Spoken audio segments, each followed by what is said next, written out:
Hello everyone, TJ here, back with another episode for Rollback, and today I'm reviewing another Clash of the Champions telecast. And not just any Clash of the Champions, this is Clash of the Champions 24, according to my numbers, and this is also famous for having one of the most infamous blunders ever. And you know what I'm talking about, the debut of the Shockmaster.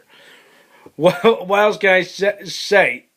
Sting announces who their fourth team member is for the upcoming War Games match that year, and he says our partner's going to shock the world because he is none than the Shock Master. Pyro goes off, and in comes this guy cutting through the wall, falls flat on his face. What else? He gets up as if nothing happened, but it was so ridiculous. And once again, the Shockmaster, another crappy gimmick shat out by WCW. Nothing too special, seriously. But anyway, on to the show. Main event was for the world title between Davey Boy Smith and Vader. I'm going to admit right now, not the best world title main event. Like, I've said this before. Vader can do certain things, if he's put in the ring with the right people. And Davey did not really do that well. Like he was able to do his thing, but it was like two opposing styles, or like two opposing physical features. You know what I mean? You had Davey jacked up as crap against a behemoth in Vader, and it just fell flat. It was not the best main event, but the undercard was decent, and that's what I got here. The tag team championship was on the line between the Four Horsemen of Arn Anderson and Paul Roma against the Hollywood Blondes, who were the champions, and was supposed to be Austin Pillman. Brian Pillman got injured, and they had to get a replacement, and the replacement was Steven Regal. And that's kind of weird. I never expect to say this in the same sentence. Steve Austin and William Regal teaming together? That's so weird. But hey, it was actually a pretty darn good tag team match, actually. It's, all of the tag team match, the chemistry, everything was all there. I'd say take a gander of that match, actually. The television championship was on the line between Ricky the Dragon Steamboat and Mr. Wonderful Paul Orndorff.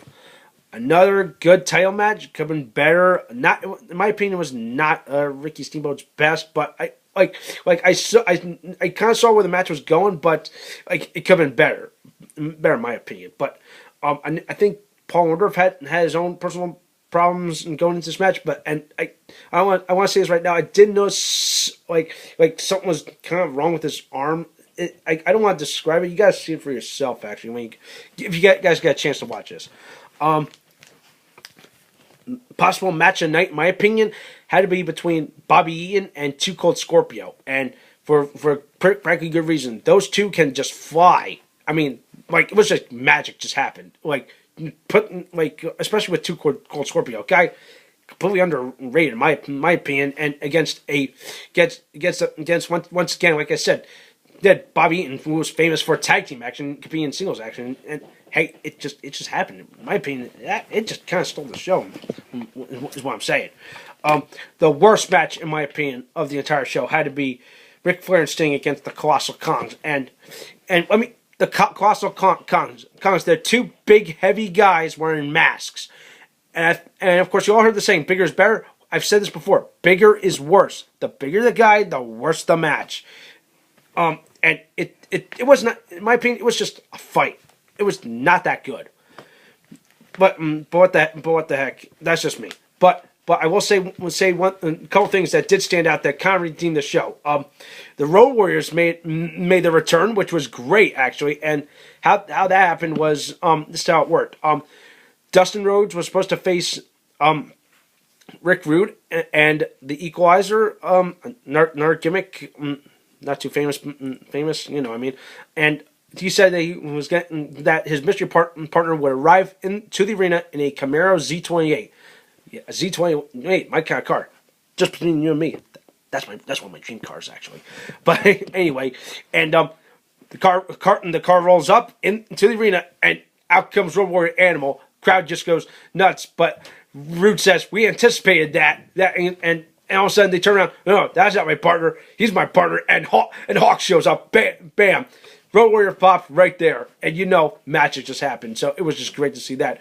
Another thing, I forgot to mention this for the main event, was like what kind of redeemed the show, aside from the crappy main event, was the aftermath of that. Like after Vader won, all of a sudden Cactus Jack shows up, and like the crowd just goes nuts because this was leading up to another potential feud, between Cactus Jack and Big Van Vader, which of course leads up to another most infamous thing in Mick's career. But of course, I'm getting a little off topic. But anyway, you guys should definitely check this out if you want to. This, with my bottom line, this gets my overall score of 6 out of 10. Like I said, could be better. A horrible main event, but some good undercard. But anyway, let me know what you think. Rollback rolls on. Take care.